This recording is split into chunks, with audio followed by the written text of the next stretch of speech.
Assalamualaikum warahmatullahi wabarakatuh. Shalom, Om Swastiastu, Namo Buddhaya, dan salam kebajikan untuk kita semua.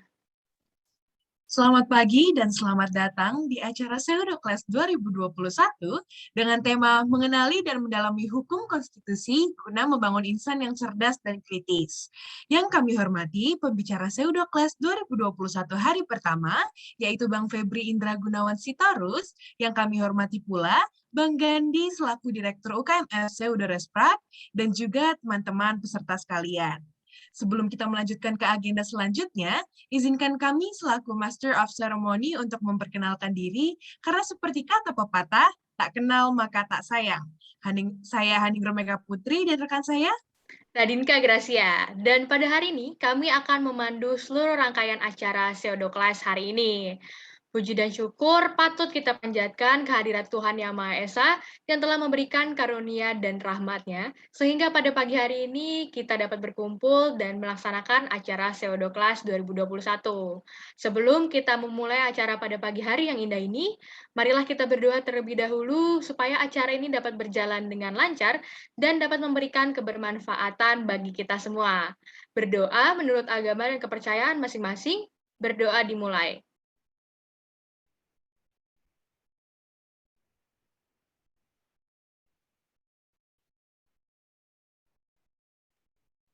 Amin. Berdoa tidak pernah selesai. Baik, terima kasih Gracia karena telah memimpin doa.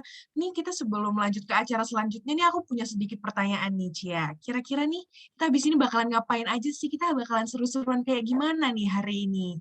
Wah, yang pasti sih, Put, kita bakal seru-seruan nih. Kita bakal menggali banyak ilmu hari ini, tapi aku nggak mau spoiler jauh-jauh. Sebelumnya, aku mau membacakan dulu nih susunan acara kita pada pagi hari ini. Yang pertama, yakni pembukaan dengan menyanyikan lagu Indonesia Raya, juga penyampaian kata sambutan, pemaparan materi oleh narasumber yang akan dipandu oleh moderator, pemberian plakat, foto, dan penutup. Oke, kalau dilihat-lihat hari ini kita bakalan pack banget ya, Ci, dan juga bakalan seru banget nih kayaknya. Oke, makasih banyak nih, Ci, ya, karena udah bacain rundown ya. Mungkin kita bisa beranjak ke agenda pertama kita. Memasuki agenda pertama, marilah kita membuka rangkaian acara pada pagi hari ini dengan menyanyikan lagu Indonesia Raya. Kepada seluruh hadirin, diharapkan untuk menempatkan diri.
Baik, Put, sebelum kita beralih nih ke agenda selanjutnya, perkenankan saya untuk membacakan tata tertib acara pada pagi hari ini.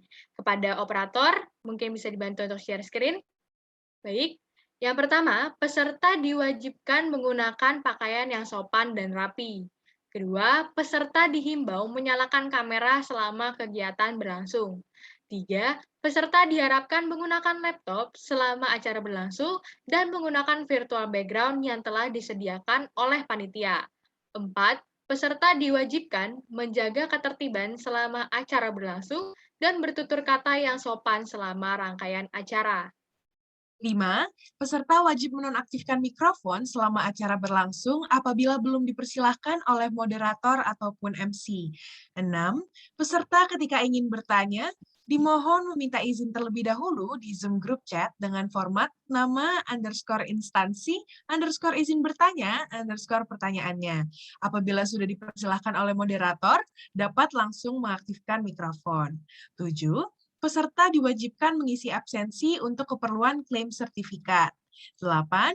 Apabila peserta memiliki kendala selama pelaksanaan kegiatan atau secara darurat harus meninggalkan forum sejenak, harap menghubungi panitia.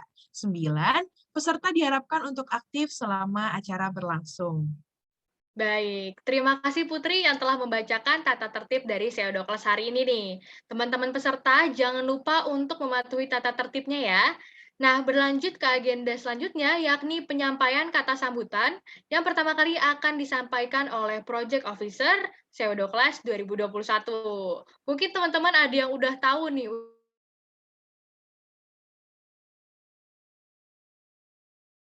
ada yang tahu siapa Project Officer Seodokles tahun ini? Wah, udah ada yang benar nih ya, Put ya. Boleh langsung saja, tidak perlu berlama-lama lagi, kita panggilkan kepada Saudara Leo Sihotang. Waktu dan layar dipersiapkan. Dipersilahkan. Baik, terima kasih Saudari MC. Assalamualaikum warahmatullahi wabarakatuh. Shalom, Om Swastiastu, Namo Buddhaya, salam kebajikan bagi kita semua. Yang saya hormati, Direktur Seodoresprak, Saudara Gandhi Sinaga. Yang saya hormati juga pembicara kita pada pagi hari ini, Abang Febri, dan yang saya cintai, para rekan-rekan panitia yang telah mempersiapkan acara ini dengan baik. Dan tak lupa juga aku ucapkan terima kasih kepada para peserta Seodokles 2021. Puji dan syukur harusnya kita panjatkan kepada Tuhan Yang Maha Esa, karena atas berkat dan rahmat-Nya kita dapat melangsungkan acara ini dengan baik pula. Semoga acara ini memiliki manfaat dan memiliki arti untuk kita semua terkait ilmu maupun pengalaman yang akan disampaikan oleh pembicara kita yang tentunya sangat hebat, agar kiranya kita dapat memperoleh manfaat dan dapat menerapkannya dalam kehidupan kita, dalam pembelajaran kita, dalam proses kita belajar di dalam dunia hukum tentunya. Adapun nanti rangkaian acara yang akan dilaksanakan untuk para peserta agar dapat mencatat serta menyimak terkait materi yang akan disampaikan nanti, agar kiranya apa yang akan disampaikan nanti dapat memiliki manfaat kepada kita semua. Dan tak lupa juga aku mengucapkan terima kasih kepada seluruh rekan panitia yang telah mempersiapkan acara ini dengan baik pula dan tentunya dengan penuh tanggung jawab. Demikian yang dapat saya sampaikan. Semoga acara ini dapat berlangsung dengan lancar dan baik. Terima kasih. Wassalamualaikum warahmatullahi wabarakatuh. Shalom, Om Swastiastu, Namo Buddhaya, salam kebajikan bagi kita semua. Terima kasih. Aku kembalikan kepada Saudari MC.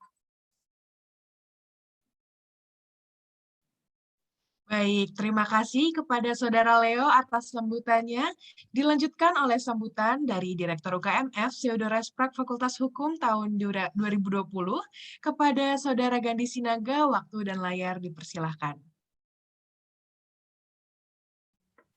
Thank you MC untuk kesempatannya. Assalamualaikum warahmatullahi wabarakatuh. Shalom, Om Swastiastu, Namo Buddhaya, dan salam kebajikan bagi kita semua.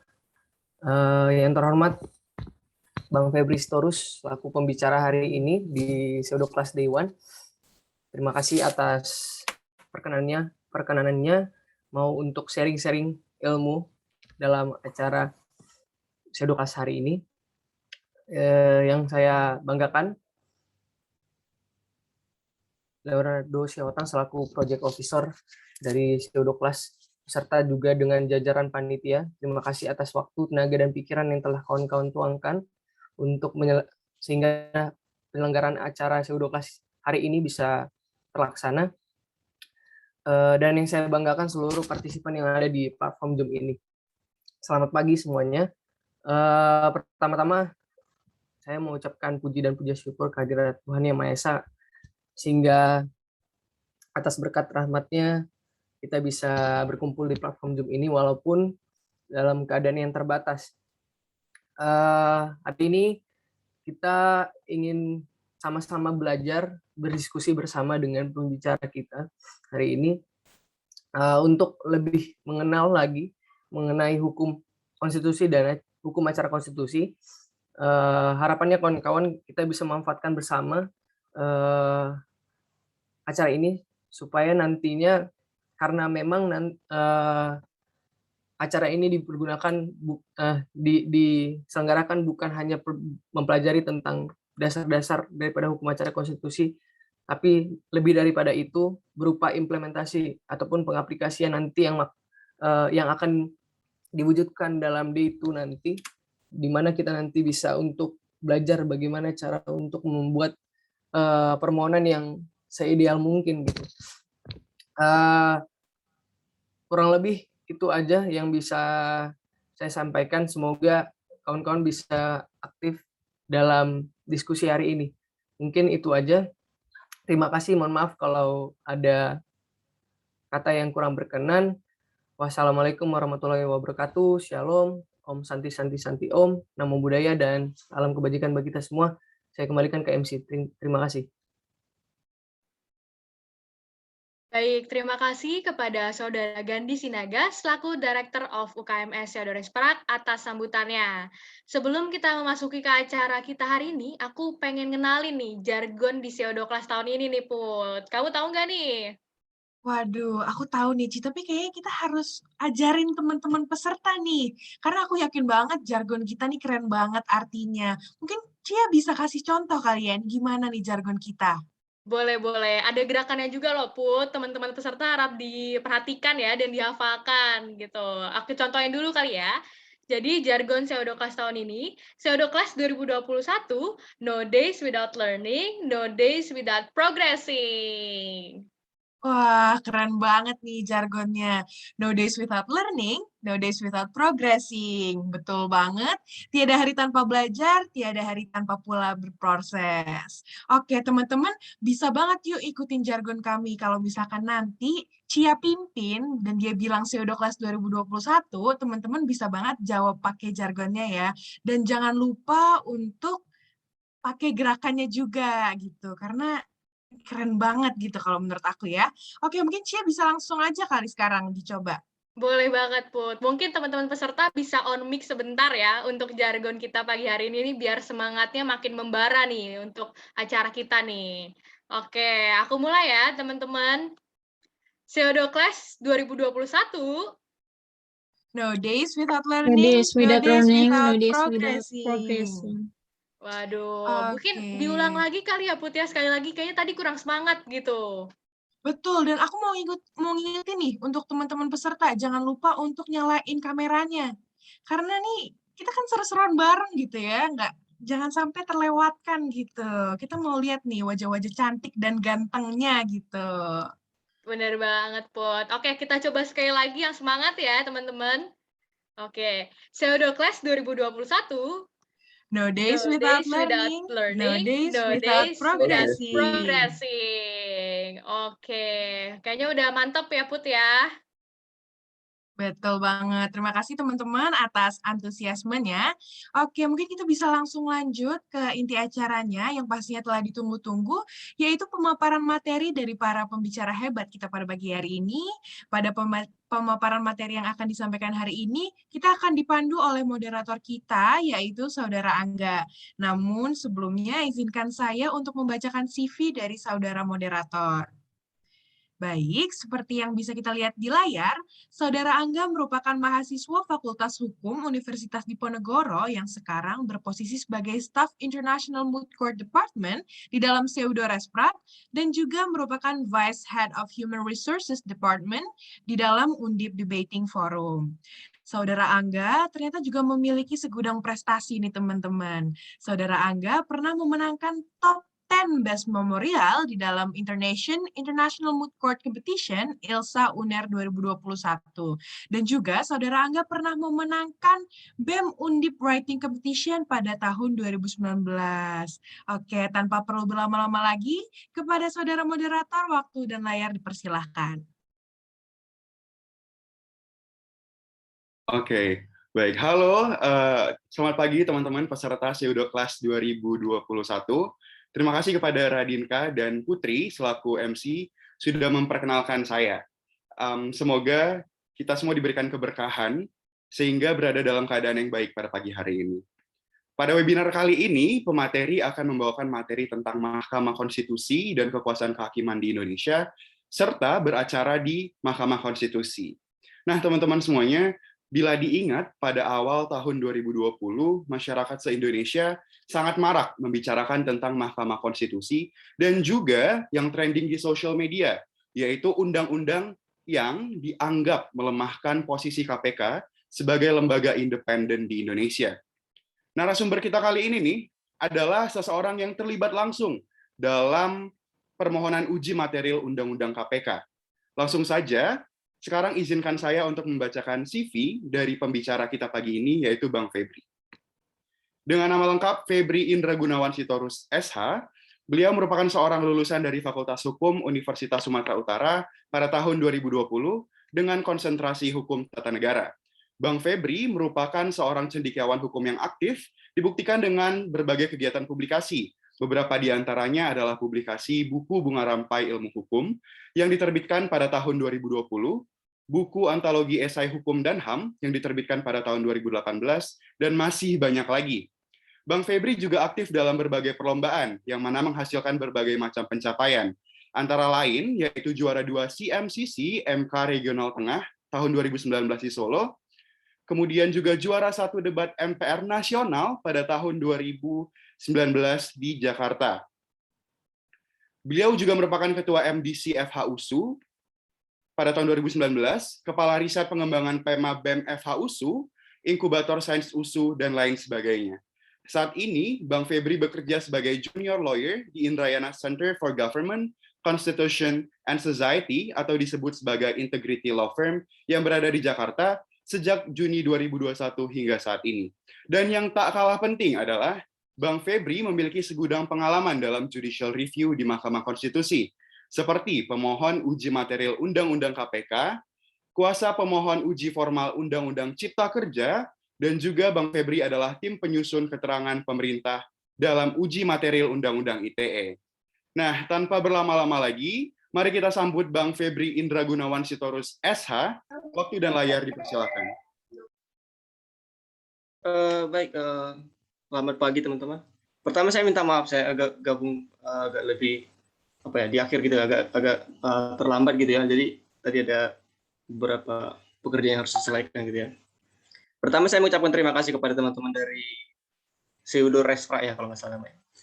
Saya merasa terhormat ketika teman-teman mengundang saya untuk mungkin bukan sebagai narasumber barangkali, berbagi pengalaman aja mungkin ya. Nanti kita bisa saling melengkapi lah pemahaman teman-teman, nanti dilengkapi dengan pemahaman saya gitu. Di sini saya akan menyampaikan beberapa materi yang saya coba itu susun berdasarkan kerangka acuan yang telah disampaikan oleh teman-teman gitu. Untuk mungkin nggak perlu berlama-lama karena saya juga udah terlambat masuknya, saya langsung masuk ke materi aja. Saya mohon izin teman-teman untuk bisa diizinkan share screen. Oh, udah ya. Tadi saya coba belum, sorry. Ini saya coba share screen-nya.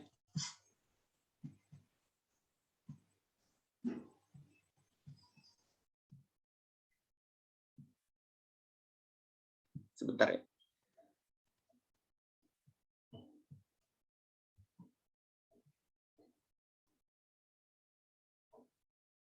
Saya mau memastikan apakah share screen-nya sudah tertampil di layar teman-teman semua.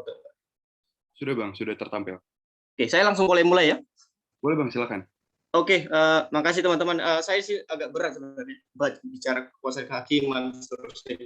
Tapi saya akan coba menyampaikan apa yang pernah saya alami dan apa saya kerjakan juga sekarang dan apa yang menjadi concern saya saat ini di kantor juga. Karena sebelum masuk ke materi mungkin bisa saya jelaskan bahwa kantor kami ini adalah salah satu kantor yang fokus di ranah di ranah konstitusi gitu. Jadi kalau teman-teman nanti search misalnya beberapa law firm, ada beberapa law firm itu yang memang nggak lazim di Indonesia gitu. Jadi ada beberapa law firm yang dia fokus ke perkara-perkara konstitusi. Kalau orang Jakarta bilang memang ini wilayahnya kering memang, lahan basahnya gitu. Tapi kami coba masuk ke sana gitu. Jadi perkara-perkara konstitusi itu kami coba sampaikan. Bahkan law firm kami juga bukan hanya fokus di misalnya perkara-perkara yang orientasinya profit, tapi juga kami coba masuk melalui beberapa segmen-segmen yang sebenarnya itu membuka peluang untuk membantu teman-teman gitu. Dan kalau teman-teman nanti search di ini agak promosi sedikit di awal ya, nggak usah terlalu berat-berat gitu. Jadi kalau teman-teman nanti search di link kami beberapa ada program, salah satunya itu constitutional advocacy gitu. Jadi kalau teman-teman merasa memang ada misalnya undang-undang yang bermasalah, nanti teman-teman bisa komunikasikan dengan kantor kami, kita akan diskusikan apakah yang memungkinkan untuk diuji gitu. Jadi beberapa program kami, salah satunya juga nanti mungkin teman-teman yang semester akhir di sini bisa mengikuti juga, nanti ada beasiswa yang kami tawarkan gitu, ada integrity scholarship gitu, nanti bisa teman-teman pantau di website kami. Nah, mungkin saya masuk dulu kekuasaan kehakiman, Mahkamah Konstitusi, dan juga misalnya constitutional review. Sebentar ya. Oke.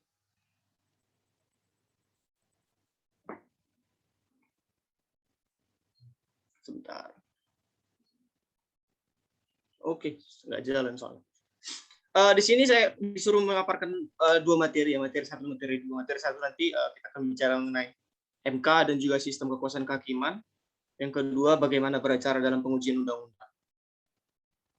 Materi yang kedua bicara mengenai keterangan pembuat undang-undang dan juga putusan. Ini hanya kulit-kulitnya aja.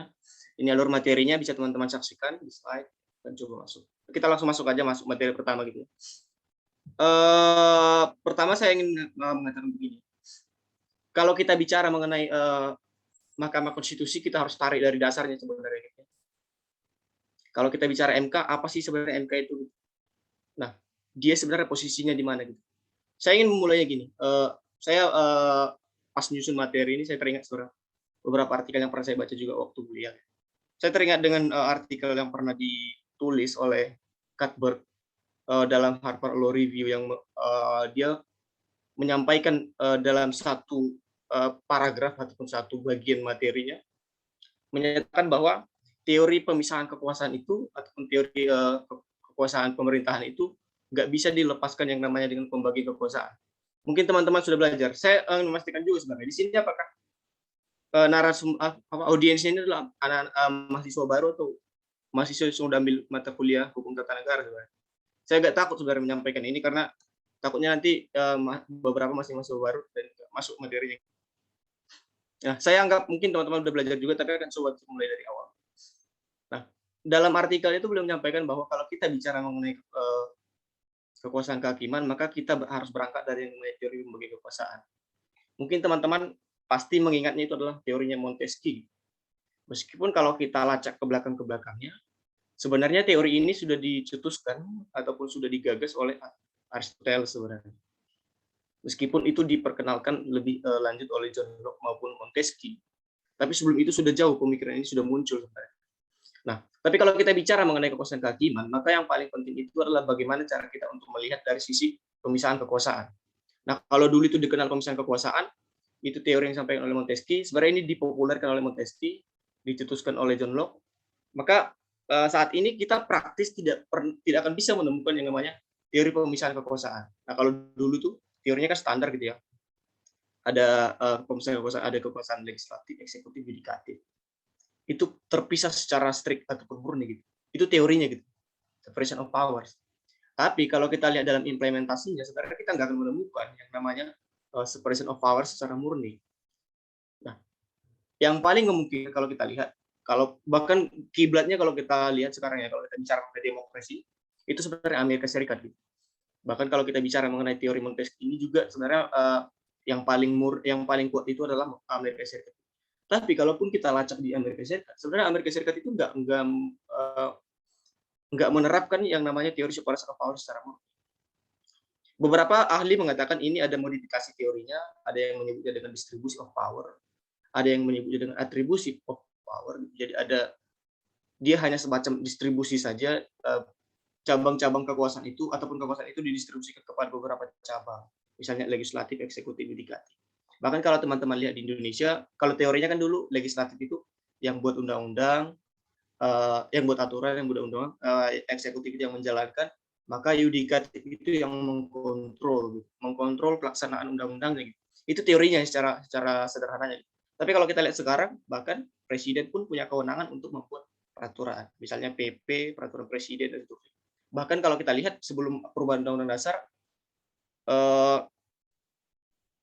kewenangan untuk membentuk peraturan itu lebih kepada presiden. Bahkan undang-undang pun kekuasaan untuk membentuk undang-undang itu ada di presiden. Artinya ada eksekutif heavy di sana. Ada kekuasaan presiden yang memang bandulnya itu sangat besar di sana untuk membentuk suatu peraturan. Makanya intinya adalah sebenarnya kalaupun kita lihat dalam praktiknya tidak ada yang namanya separation of power secara murni. Bahkan di Amerika Serikat pun nggak menerapkan itu. Nah, saya ingin kalau kita membaca ataupun melihat kekuasaan kehakiman itu, saya teringat ataupun merefer salah satu tulisan dari Beta Pokol yang ditulis judulnya itu adalah Forms of Judicial Review yang diterbitkan dalam Journal of Legal Theory. Beliau mengatakan bahwa sebenarnya secara natural atau secara tradisional, putusan-putusan pengadilan itu fungsinya adalah untuk mengadili case konkret, di mana di sana ada dua pihak yang saling bertikai. Nah, ini kalau kita melihat secara sederhana, artinya pengadilan itu diproyeksikan untuk melakukan penyelesaian sengketa yang timbul antar individu, antar dua orang. Namun kalau kita dalam perkembangannya sebenarnya kewenangan itu akan berkembang nantinya. Tapi secara mendasar inilah bagaimana cara kita memandang kekuasaan kehakiman itu apa sih sebenarnya. Jadi dia adalah lembaga yang diproyeksikan untuk memutus sengketa yang timbul antar individu. Individu dalam artian harus dimaknai secara luas baik itu badan hukum maupun perorangan. Nah, selanjutnya saya juga sebenarnya merefer pendapat dari David Law yang ditulis dalam A Theory of Judicial Review and Judicial Power. Judicial Review, beliau ini merupakan salah satu peneliti dari The University of Hong Kong. Beliau menyatakan kalau kita memandang ataupun mendefinisikan ataupun mengartikan kekuasaan kehakiman itu, kita nggak akan pernah bisa sempurna untuk mendefinisikannya itu, karena dia cukup luas juga gitu. Sama dengan definisi hukum. Kalau teman-teman belajar definisi hukum, nggak akan bisa kita artikan definisi hukum itu secara baku ataupun pasti gitu. Pasti pendapat ahli ini beda, pendapat ahli ini beda. Bahkan nanti kalau kita lihat, kalau dipandang dari sudut ekonominya beda, apa itu hukum. Kalau dipandang dari sudut sosiologinya misalnya itu beda, apa itu hukum. Hampir sama, David Law itu mendefinisikan ataupun mengoptik ataupun memandang kekuasaan kehakiman itu hampir sama. Beliau mengatakan begini. Jadi jelas sebenarnya kalau kita mau memandang kekuasaan kehakiman itu, kekuasaan kehakiman selalu menunjukkan wajah yang bukan hanya satu. Dalam artian dia menunjukkan wajah yang berbeda-beda. Itu layaknya seorang orang yang buta. Orang buta itu mendefinisikan gajah itu seperti apa. Ada yang misalnya ada orang buta yang pegang ekornya, dia pasti mendefinisikan bahwa gajah itu seperti ekornya gitu. Ada yang misalnya hanya bisa untuk memegang kepalanya ataupun belalainya gitu. Jadi cara orang ataupun cara kita untuk memandang ataupun mendefinisikan kekuasaan kehakiman itu hampir sama dengan cara orang buta untuk melihat gajah itu sendiri gitu, seperti yang dianalogikan oleh David Law. Nah, tapi prinsipnya adalah bahwa kekuasaan kehakiman itu memang diproyeksikan, harus kita kembalikan ke teorinya Montesquieu, bahwa dia diproyeksikan untuk menyelesaikan sengketa yang timbul dari pelaksanaan suatu undang-undang. Jadi teorinya DPR ataupun parlemen itu untuk membuat undang-undang, eksekutif menjalankan, maka yudikatif untuk mengoreksi ataupun memperbaiki kesalahan-kesalahan yang dibuat oleh pemerintah ataupun legislatif, dalam artian ketika itu bicara mengenai kasus konkret. Gitu. Tapi memang teorinya berkembang nanti. Kalau MK, kenapa MK? MK mengadili norma gitu. Nanti kita akan pelajari, kita akan sampaikan di belakang. Nah, kalau kita lihat secara normatif itu tadi bicara mengenai konsep konseptualnya, teoretiknya aja. Kita akan bicara kalau kita di Indonesia gimana sih sebenarnya? Gimana hukum Indonesia memandang kekuasaan kehakiman? Paling tidak kita harus berangkat dari pasal 24 Undang-Undang Dasar. Nah, di sana tegas sebenarnya disebutkan bahwa kekuasaan kehakiman merupakan kekuasaan yang merdeka, menyelenggarakan peradilan guna menegakkan hukum atau hukum dan keadilan. Ini hukum dan keadilan. Jadi ada 3 hal sebenarnya yang bisa kita bisa breakdown sebenarnya dari pasal 24 ayat 1. Pertama adalah peradilan atau kekuasaan yang merdeka. Kekuasaan yang merdeka. Peradilan kekuasaan kehakiman yang merdeka.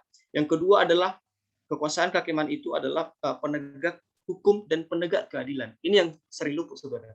Jadi kekuasaan kehakiman itu bukan hanya penegak hukum. Misalnya hukum kalau kita artikan secara sempit ya, misalnya hukum itu aturan tertulis, maka kekuasaan kehakiman bukan hanya penegak hukum, bukan hanya penegak apa yang tertulis dalam aturan, tetapi dia juga merupakan penegak keadilan. Nah, ini yang sering luput sebenarnya. Pasal 24 itu menyebutkan kekuasaan hakim itu penegak hukum dan keadilan, bukan hanya penegak hukum. Nah, kalau teman-teman nanti dengar Otto Hasibuan, Otto Pradi, dia selalu mengulang-ulang ini sebenarnya, penegak hukum. Karena Mahkamah Konstitusi bukan hanya mengenai hukum juga. Kekuasaan kehakiman bukan hanya bicara hukum, tapi juga bicara mengenai hukum dan keadilan harus ditegakkan. Nah, ayat kedua masuk, di sini disebutkan bahwa siapa sih sebenarnya yang melaksanakan kekuasaan kehakiman. Makanya muncul di situ, yang melaksanakan kekuasaan kehakiman itu paling tidak ada 2 sebenarnya lembaga. Jadi meskipun nanti lembaga-lembaga yang terkait itu banyak, misalnya KAI dan seterusnya, tapi pelaksana utama kekuasaan kehakiman itu hanya ada 2. Pertama adalah Mahkamah Agung, yang kedua itu adalah Mahkamah Konstitusi. Nah, ini muncul pada amandemen ketiga sebenarnya. Kenapa? Karena MK itu muncul amandemen ketiga. Makanya kalau kita lihat pelaksana kekuasaan kehakiman di situ ada 2, Mahkamah Agung dan Mahkamah Konstitusi, yang secara struktural ini nggak saling berkaitan. Bahkan secara fungsional pun nggak ada berkaitan sebenarnya. Sebentar ya.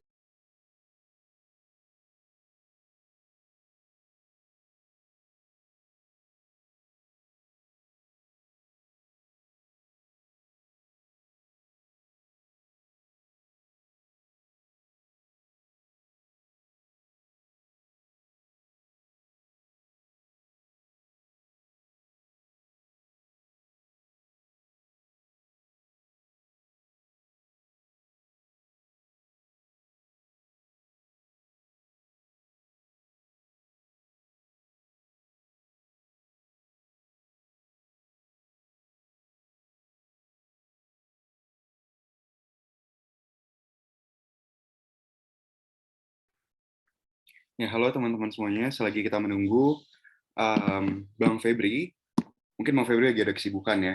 Teman-teman mungkin bisa membaca ulang nih. Mohon maaf teman-teman, saya lanjut ya. Tadi saya ada sebentar. Mohon izin ya, saya lanjut ya. Ya, silakan Bang. Oke, jadi kalau kita kembali ke pasal 24 ayat 2, jadi ada 2 lembaga yang melaksanakan kekuasaan kehakiman. Yang pertama itu adalah Mahkamah Agung dan yang kedua adalah Mahkamah Konstitusi gitu ya. Nah, ini sebenarnya harus kita lihat dalam rangkaian bahwa memang kedua lembaga ini tidak saling terkait secara struktural. Bahkan secara fungsional pun sebenarnya tidak. Meskipun ada dalam beberapa pasal dalam Undang-Undang MK, ketika MK menguji undang-undang itu maka harus segala pengujian hak uji materi yang terjadi di Mahkamah Agung itu harus dihentikan. Tapi ini tidak menunjukkan bahwa ada keterkaitan secara langsung antara fungsi Mahkamah Agung dan juga Mahkamah Konstitusi. Ini 2 lembaga yang terpisah tapi menjalankan fungsi sama-sama, tetapi dalam rangka untuk menjalankan kekuasaan kehakiman. Oke, kalau kita kembali sebenarnya ke pasal 24 ayat 3, ini agak menarik sebenarnya. Bahkan saya ketika saya doba teringat saya pasal ini. Ini sebenarnya pasal yang disebutkan bahwa badan-badan lain yang fungsinya berkaitan dengan kekuasaan kehakiman diatur dalam undang-undang. Jadi ada 2 makna sebenarnya yang bisa kita lihat di sini. Pertama, pasal ini adalah pasal yang membuka peluang ataupun klausul terbuka sebenarnya untuk memunculkan misalnya badan-badan lain yang sebenarnya itu berkaitan dengan kekuasaan kehakiman. Tapi dia dibuka melalui pengaturan dalam undang-undang. Maka sekaligus dia menjadi delegasi norma sebenarnya. Jadi kalau kita lihat bunyi pasal 24 ayat 3 ini sebenarnya 2 hal yang bisa kita lihat. Pertama, dia adalah klausul yang terbuka. Dimungkinkan ada lembaga-lembaga lain yang berkaitan dengan kekuasaan kehakiman itu muncul melalui pengaturan dalam undang-undang. Dan yang kedua adalah ini memberikan norma delegasi bahwa pengaturan itu harus diatur dalam undang-undang. Nah, ini kalau kita lihat secara normatif bagaimana kekuasaan kehakiman di Indonesia. Jadi saya ulangi, yang pertama, kekuasaan kehakiman itu badan yang independen, yang merdeka, dalam artian itu yang pertama harus dicatat. Yang kedua adalah dia adalah penegak hukum dan juga keadilan. Nah, di pasal 2-nya muncul bahwa ya pelaksananya itu ada 2, Mahkamah Agung dan Mahkamah Konstitusi. Dan yang terakhir itu adalah ada klausul yang terbuka di pasal 24 ayat 3. Nah, selanjutnya sebentar.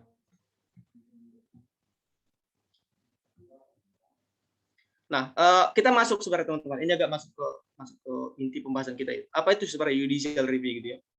Kalau kita lihat secara konsep dan juga terminologi, mungkin teman-teman pernah mendengar yang namanya judicial review itu apa sih? Apa bedanya dengan constitutional review gitu?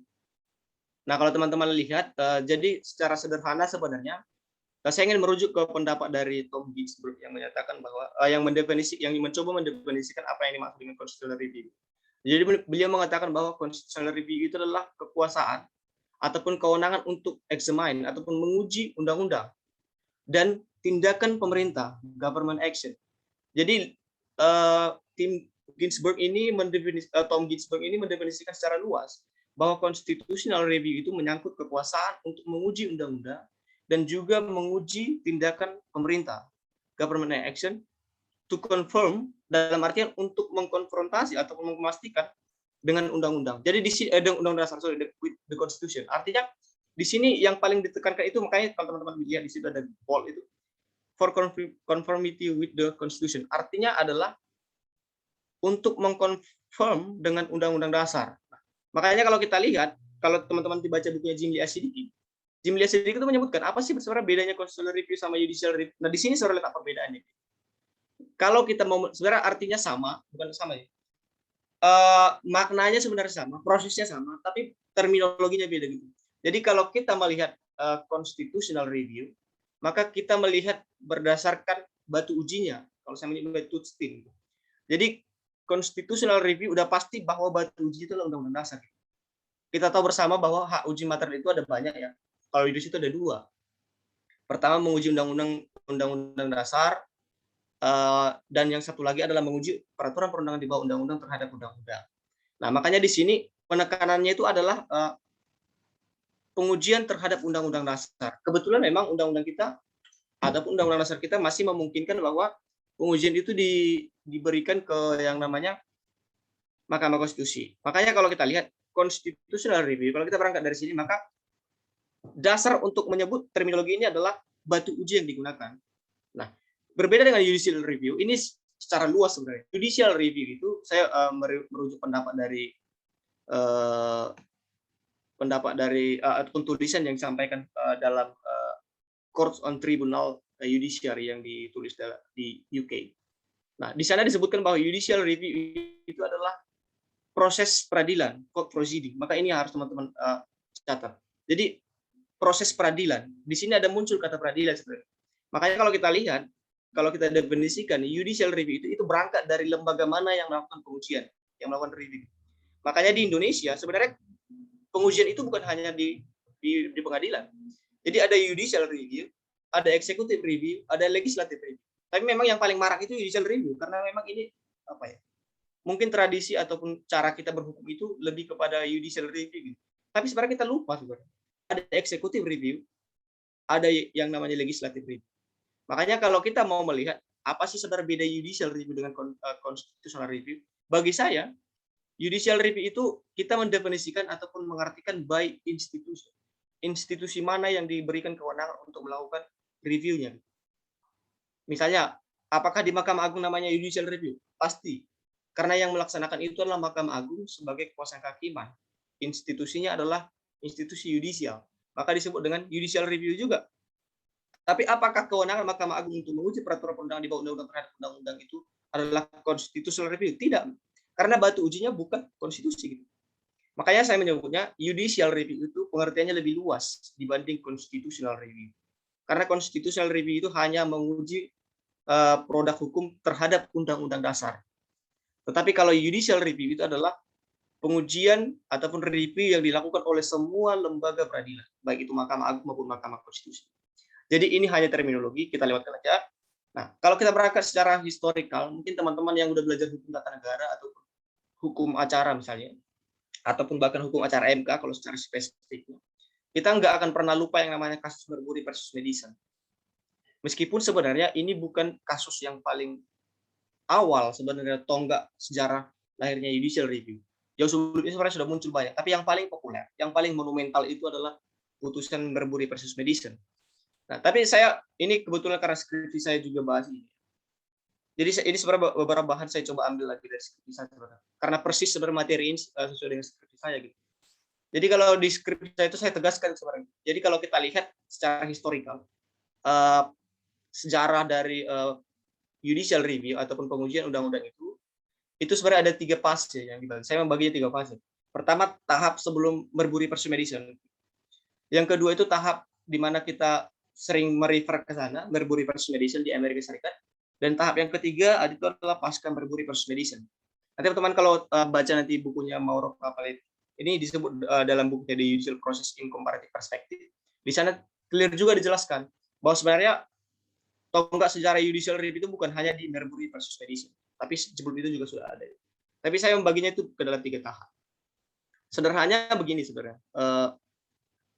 Nah, kalau kita lihat secara mohon maaf, saya agak masuk ke sini dulu. Kalau kita berangkat dari historikalnya dulu ya, secara konseptualnya dulu sebelum masuk ke historinya.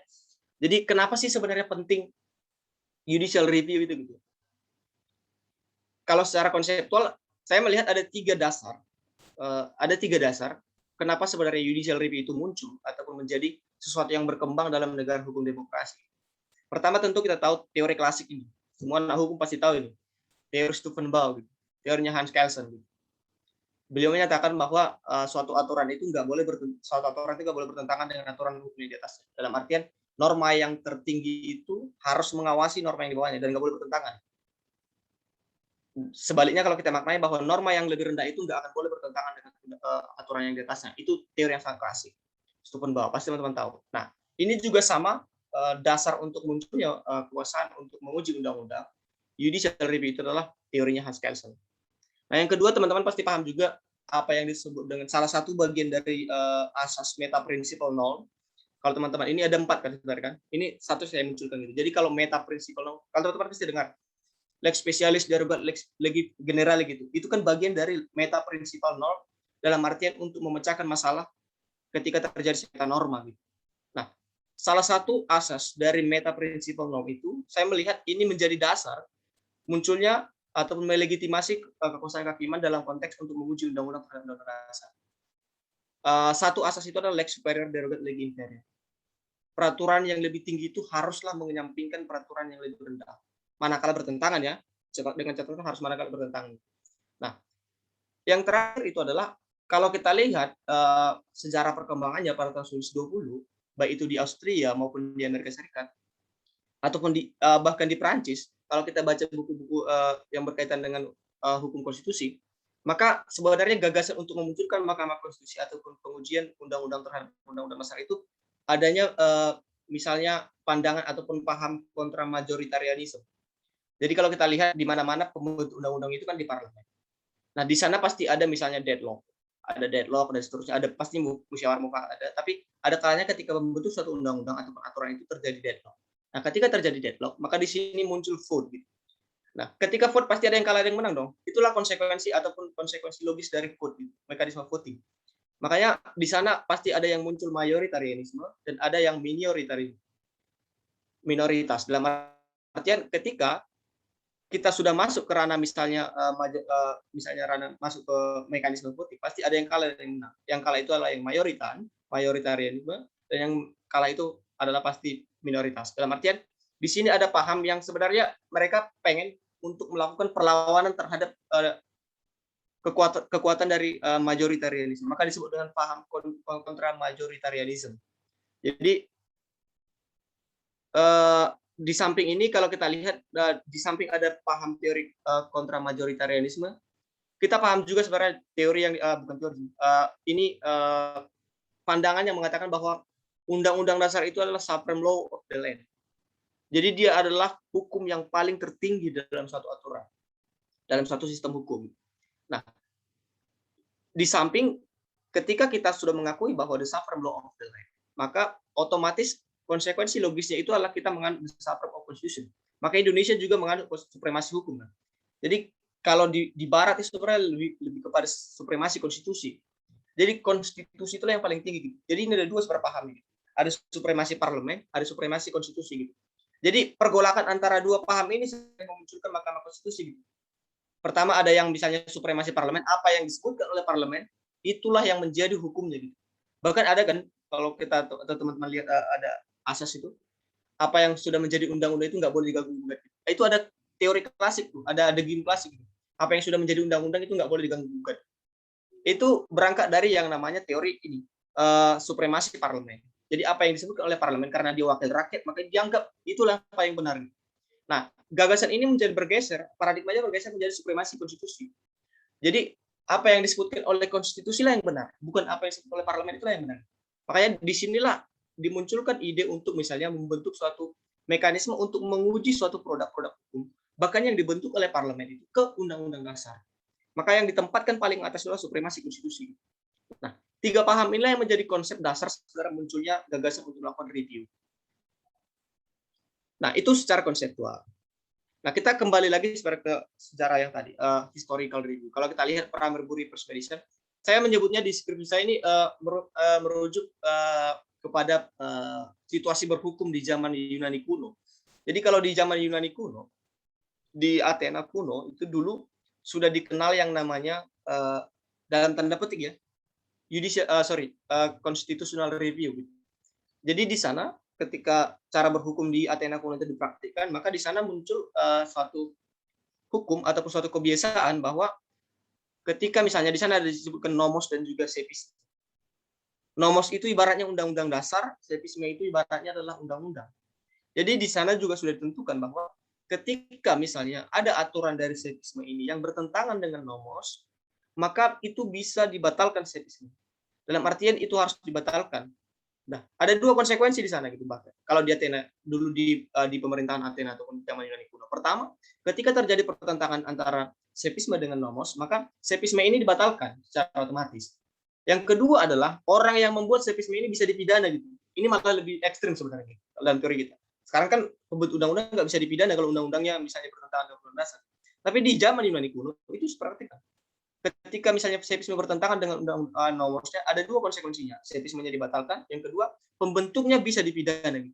Bisa dipidana ya, bukan harus dipidana, tapi bisa dipidana. Nah, ini sudah terjadi di zaman Yunani kuno. Makanya saya menyebut ini gagasan judicial review sudah mulai berkembang dari sana. Bukan hanya Parmerbury Persuasion gitu. Meskipun itu kasus konkretnya yang paling aktual, yang mendorong pemikiran orang di mana-mana. Bahkan ahli-ahli hukum itu berangkat dari Parmerbury Persuasion. Kita masuk kedua, tahap kedua itu adalah kasus Parmerbury Persuasion di Amerika Serikat. Ini saya nggak terlalu banyak cerita di dalam, karena mungkin nanti teman-teman bisa pahami gimana sih kasusnya Parmerbury Persuasion. Jadi prinsipnya ini adalah berangkat dari ketika misalnya kemarin itu pada tahun 1801 itu terjadi pemilihan presiden antara John Adams dan Thomas Jefferson. Jadi salah satunya kalah. Ketika salah satunya kalah, dia misalnya mengganti ketua Mahkamah Agungnya ataupun menteri sekretaris negaranya diganti, menempatkan orang-orangnya, orang di dalamnya, sehingga nanti dia masih bisa mengontrol misalnya, dengan harapan dia masih bisa mengontrol apa yang terjadi di pemerintahan. Jadi dia kalah suara ini pemilu, dia mencoba mengganti besok ini dilantik, tapi sekarang dia mengganti beberapa orang-orang di posisi strategis, dan itulah orang-orang dia, agar nantinya ketika dia sudah tidak menjabat sebagai presiden, dia masih bisa mengontrol segala kebijakan pemerintahan. Nah, ini yang menjadi ditentang dan diuji di Mahkamah Agung, di Mahkamah Agung Serikat. Nanti teman-teman ada kode kuncinya, nanti teman-teman bisa apa itu writ of mandamus dan apa itu kekuasaan kehakimannya Amerika, itu nanti bisa teman-teman baca secara, saya nggak akan masuk ke sana secara detail. Nanti akan memakan banyak waktu. Nah, selanjutnya itu kasus pasca Parmerbury Persuasion itu di Austria gitu. Nah, kalau kita lihat bicara Mahkamah Konstitusi secara kelembagaan, pasti semua itu kiblatnya itu ke Austria gitu. Apa yang disebut dengan Verfassungsgerichtshof di sana. Tapi ini sebenarnya lagi-lagi kalau kita pelajari, sebenarnya bukan Austria yang pertama kali untuk memperkenalkan konsep Mahkamah Konstitusi secara kelembagaan secara terpisah ya. Tapi kalau kita cek di Cekoslowakia juga sudah menyebutkan, meskipun tahun yang sama gitu. Jadi di tahun 1920 itu Austria membentuk MK-nya itu di akhir tahun. Tapi Cekoslowakia di Februari 2020 tahun 1920 itu sudah membentuk yang namanya Mahkamah Konstitusi mereka juga, tapi luput dari catatan para ahli sebenarnya. Orang cenderung ke pemikirannya kiblatnya itu ke Austria karena memang di sana ada ahli hukum yang paling keren gitu, yang paling mendominasi, Hans Kelsen gitu. Meskipun beliau disebutkan bahwa beliaulah yang mencetuskan idenya ketika beliau diamanahkan menduduki jabatan sebagai penasihat hukumnya. Nah, tapi prinsipnya adalah kalau kita cek sebenarnya sebelum Marbury vs Madison pun, sebelum adanya muncul Mahkamah Konstitusi Austria berpasung Gerichtshof-nya, tapi secara kelembagaan Cekoslowakia sudah membentuk ini. Nah, ini bisa teman-teman nanti dalami saudara. Oke, mungkin sejarah kita mungkin bisa kita lihat secara detail. Tapi kita coba masuki lebih detail lagi saudara. Bahkan kalau kita lihat kasus Marbury vs Madison itu sudah banyak juga di Inggris, sebelum ini di Inggris, di Amerika Serikat juga ada. Kalau teman-teman nanti bisa pelajari nanti kasus cerobong asap itu sangat monumental. Ini hampir mirip sebenarnya. Juga kasus misalnya kasus pajak, pengujian undang-undang perpajakan di Amerika Serikat. Nanti itu sudah bisa teman-teman bisa melihat sebenarnya bahwa Marbury vs Madison bukan satu-satunya, tapi itu memang sebagai katalisator lah ya, sebagai pemicu para ahli hukum untuk berdiskusi tentang MK. Gitu. Tapi nggak bisa kita pungkiri bahwa itu adalah berangkat dari kasus Marbury vs Madison. Tapi konsepnya ataupun praktiknya jauh sebelum itu sudah ada. Nah, kalau kita lihat di Indonesia, bagaimana sih di Indonesia gitu? Jadi saya membaginya ini berdasarkan timeline gitu. Jadi bisa kita cek sebenarnya perjalanan sejarah ide constitutional review. Ini dicatat ide constitutional review itu sudah banyak di Indonesia. Misalnya pada tahun 1945. Ini sangat dasar ya, ini kuliah sangat dasar. Gitu. Kalau kita lihat perdebatan di Badan BPUPK, Badan Penyelidik Usaha Persiapan Kemerdekaan, saya nggak pernah menyebutnya BPUPK itu. BPUPK, karena saya teringat dosen saya, itu saat pembahasan itu nama Indonesia belum ada sebenarnya. Makanya nggak tepat disebut BPUPK itu. Jadi yang paling tepat itu adalah BPUPK. Saya mengamini itu. Tapi mungkin teman-teman boleh saja sebenarnya ini masalah terminologi. Tapi saya menyebutnya BPUPK. Dalam sidang BPUPK, Muhammad Yamin itu sebenarnya sudah mencetuskan ide untuk melakukan judicial review, di mana dulu istilah yang digunakan itu adalah Balai Agung, itu sebenarnya merefer ke Mahkamah Agung. Jadi beliau mengusulkan bahwa Balai Agung itu diberikan kewenangan untuk membanding undang-undang terhadap undang-undang dasar dan juga ketentuan hukum adat. Jadi ada dua batu uji yang diinginkan oleh Profesor Muhammad Yamin. Pertama itu adalah undang-undang dasar secara tertulis dan juga ketentuan hukum adat. Tetapi kemudian ini ditolak oleh dalam forum itu, karena salah satu penentang itu adalah Supomo dulu. Kalau teman-teman baca, Supomo menentang dengan beberapa alasan. Pertama, kita bukan negara yang menganut teori pembagian kekuasaan, pemisahan kekuasaan, separation of power katanya. Yang kedua, saat itu ahli hukum kita, sarjana hukum kita masih sangat terbatas, sehingga ini nggak bisa diimplementasikan. Itulah dua argumentasi Supomo yang menolak argumentasi dari Profesor Muhammad Yamin. Nah, ini prinsipnya tahun 1945. Bahkan di persidangan BPUPK pun udah muncul ide ini sebenarnya. Nah, selanjutnya di tahun 1949 itu di Konstitusi RIS, teman-teman bisa baca nanti, di pasal 156 sampai 158 itu sudah muncul juga kewenangan untuk melakukan pengujian undang-undang. Tapi yang diberikan kewenangan itu adalah pengujian undang-undang negara bagian ke Konstitusi RIS oleh Mahkamah Agung. Tapi kan prinsipnya adalah ada review terhadap undang-undang dasar ataupun konstitusi gitu. Nah, tahun 1949 ini sudah muncul idenya, dan itu diberikan ke Mahkamah Agung. Nah, uniknya di tahun 1950, berdasarkan Undang-Undang Dasar sementara, itu dihilangkan tahun 1950. Pasal-pasal ini dihilangkan, nggak ada yang namanya mekanisme review. Nah, tahun 1966, berdasarkan TAP MPRS, seterusnya bisa teman-teman baca. Ini muncul lagi sebenarnya, produk hukum legislatif di luar produk hukum MPRS itu yang tidak sesuai dengan dasar, itu bisa ditinjau kembali. Bisa ditinjau kembali oleh MPR. Jadi di sini kewenangan itu diberikan kepada MPR. Makanya dia nggak tepat disebut judicial review, tapi lebih kepada legislative review dalam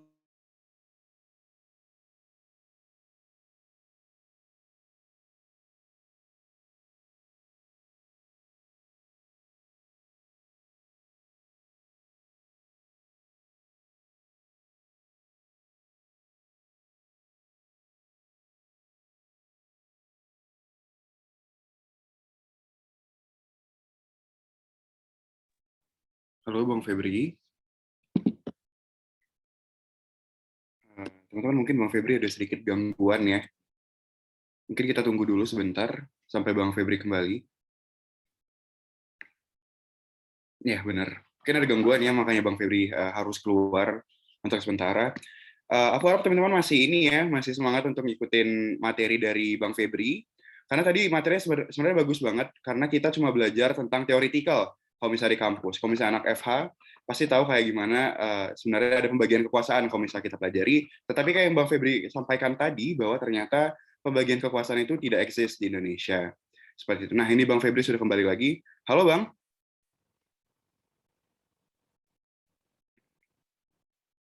Oke. Bang Febri mungkin sudah ada. Halo, mohon maaf teman-teman, ada gangguan sinyal tadi. Saya boleh lanjut ya, izin ya teman-teman. Oke, silakan Bang.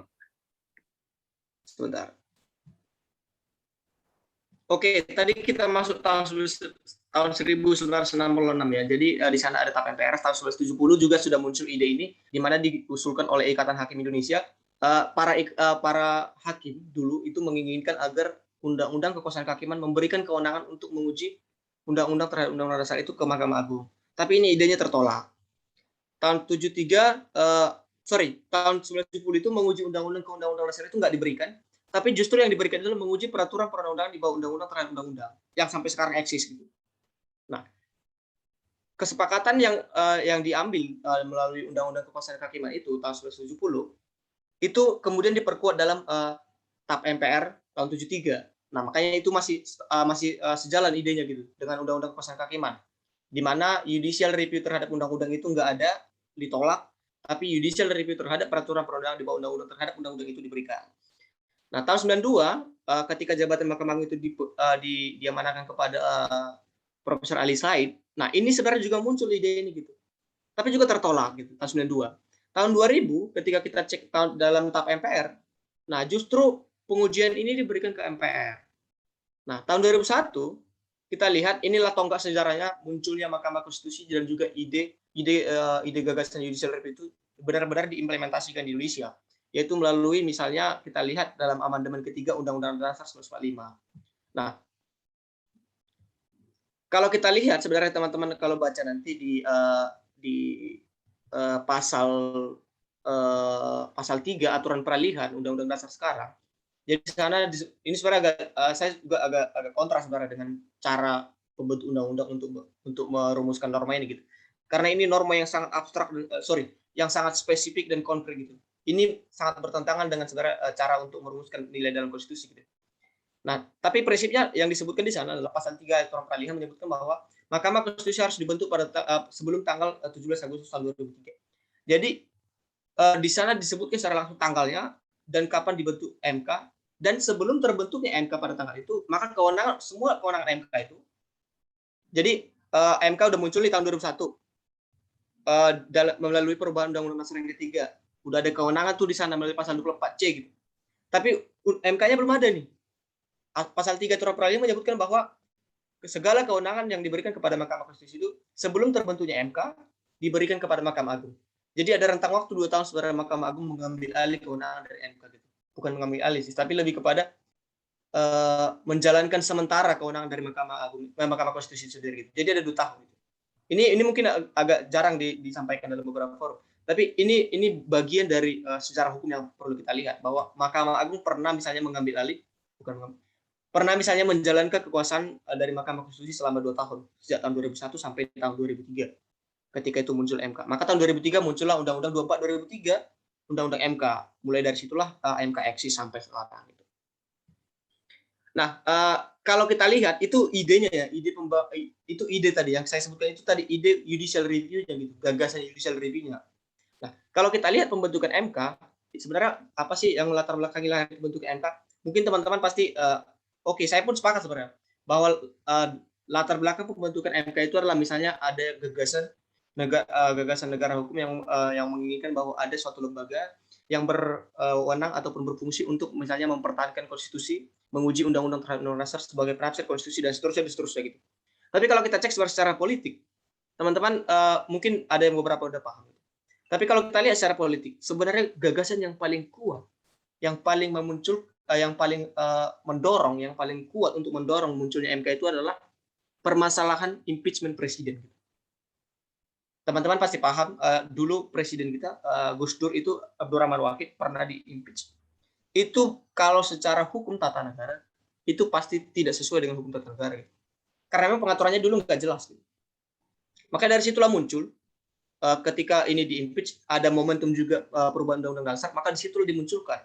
Gimana caranya kita memberikan impeachment presiden itu tetapi sesuai dengan konstitusi, ataupun sesuai dengan hukum. Maka muncullah ide untuk memunculkan MK Salah satunya itu adalah memang ini makanya muncul dalam kewajiban MK. Bagaimana untuk menilai pendapat DPR atas dakwaan politik dalam tanda petik bahwa presiden ini sudah tidak layak lagi untuk menjadi presiden.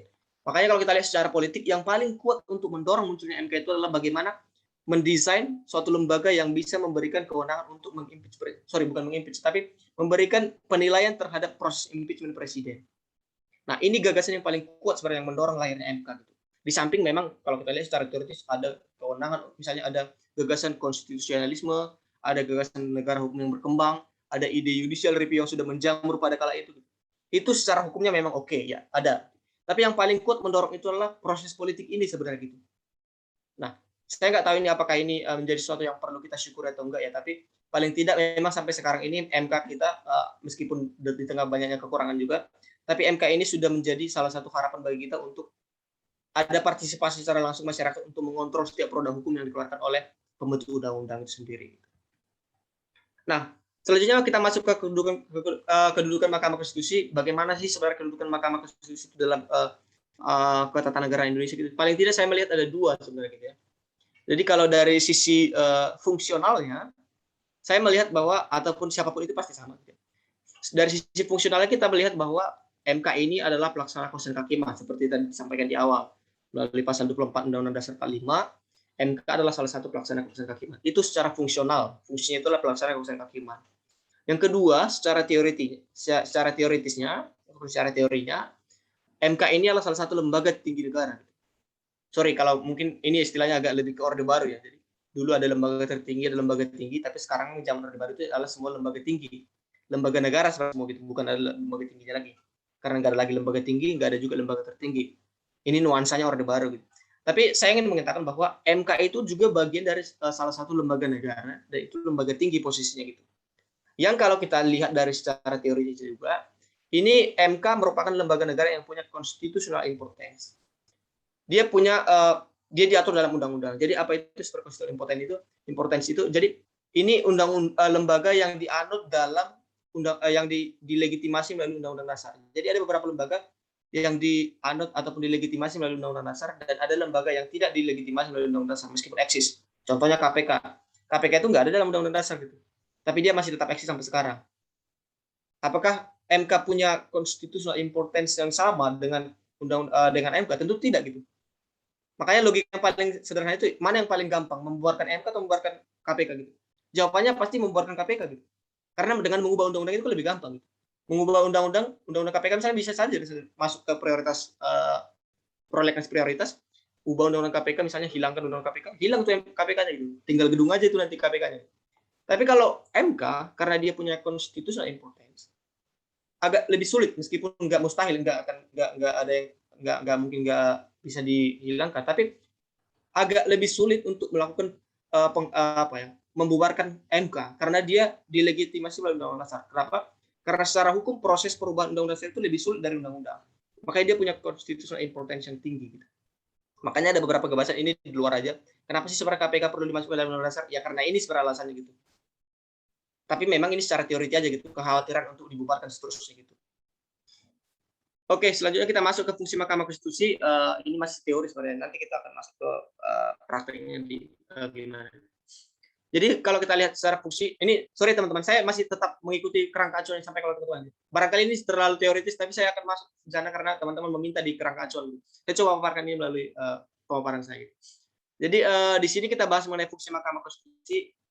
Saya menyetir pendapat ataupun pandangan yang disampaikan oleh Donald Rowitz dalam beberapa bukunya, bahkan dalam beberapa tulisan-tulisan juga ini diulang-ulang gitu ya. Beliau ini merupakan professional of law and political science.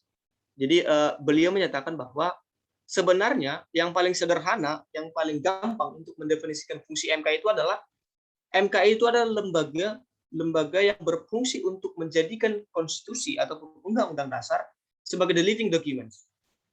Apa yang dimaksud dengan the living documents? Dalam artian MK harus menjadikan undang-undang dasar ataupun konstitusi sebagai dokumen yang hidup, yang mengikuti perkembangan hukum masyarakat.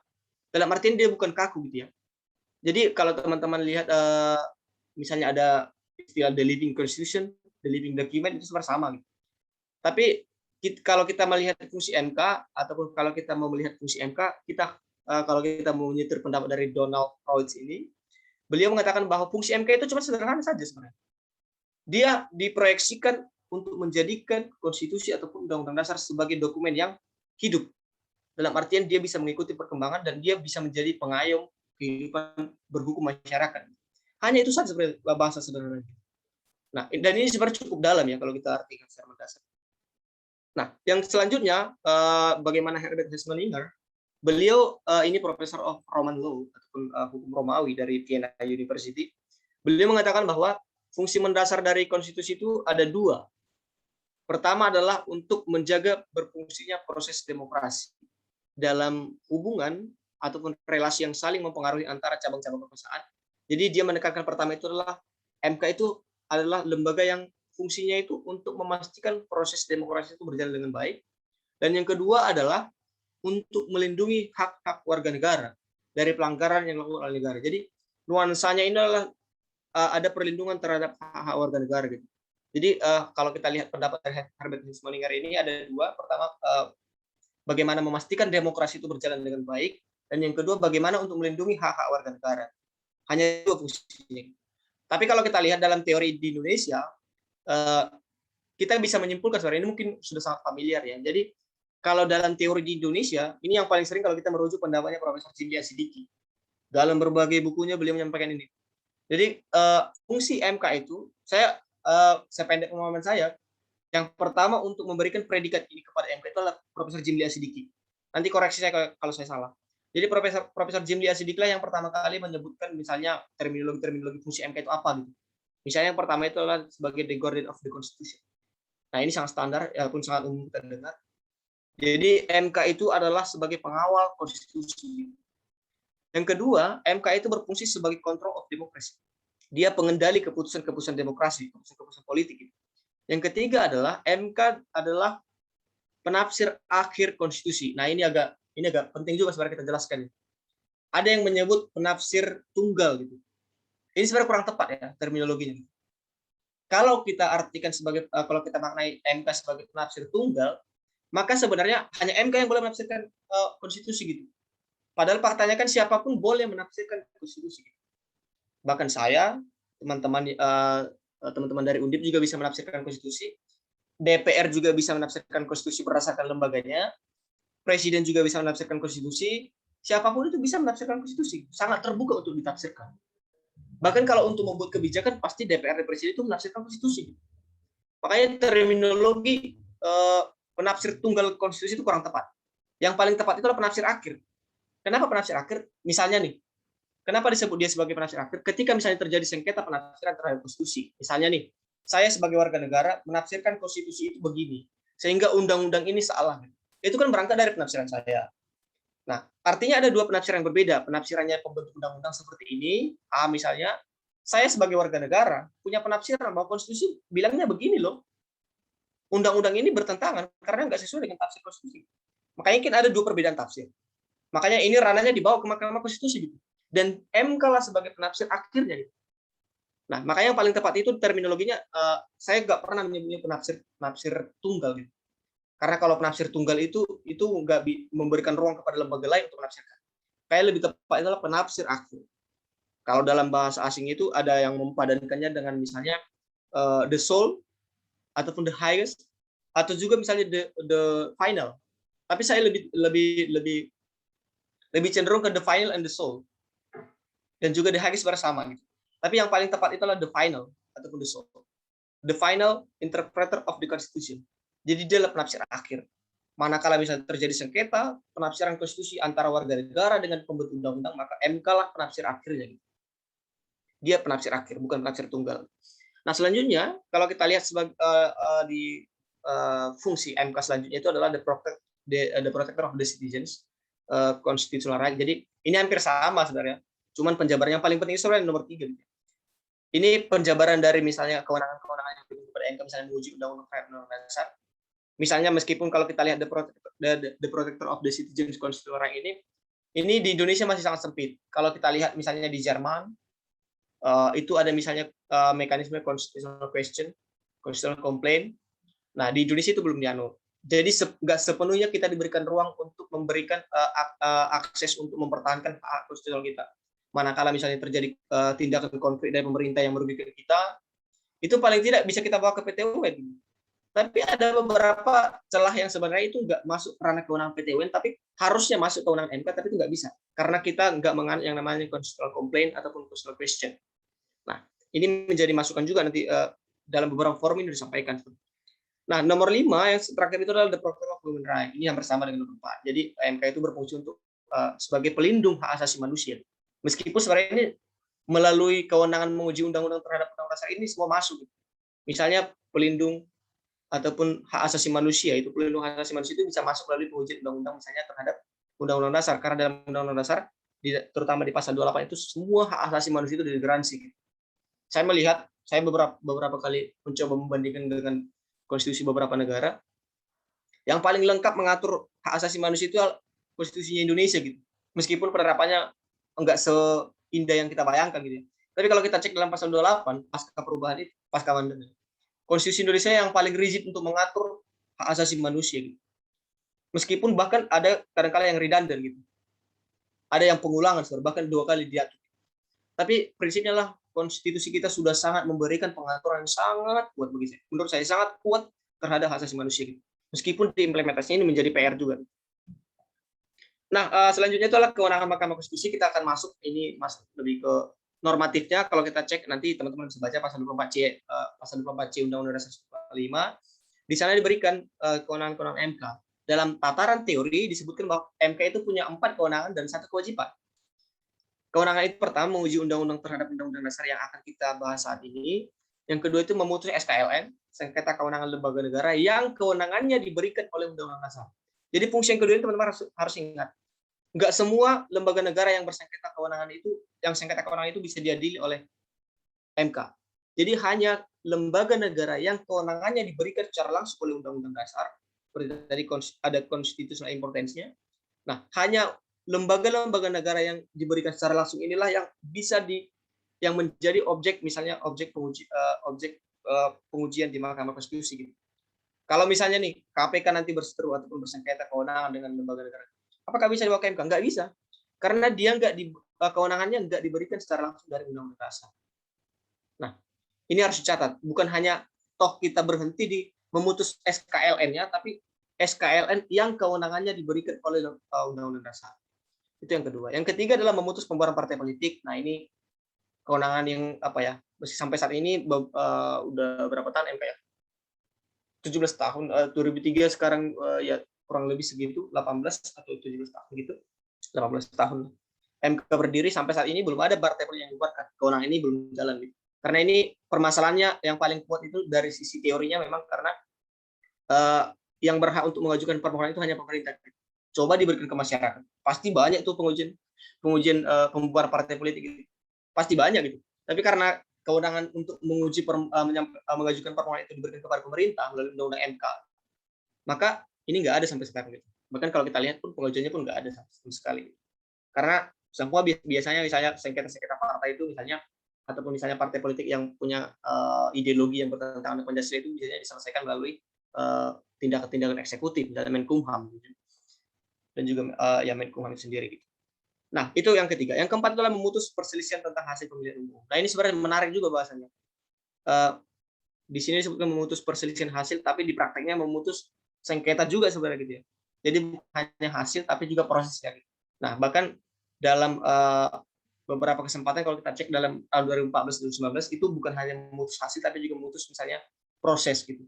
Yang sebenarnya itu kewenangan Bawaslu gitu. Kalau kita pandang secara logika hukumnya gitu, hukum dari legislasi positivistiknya kita harus kalau kita memandangnya itu kewenangan dari Bawaslu, tapi ada pergeseran sejak tahun 2014 itu masuk ke MK.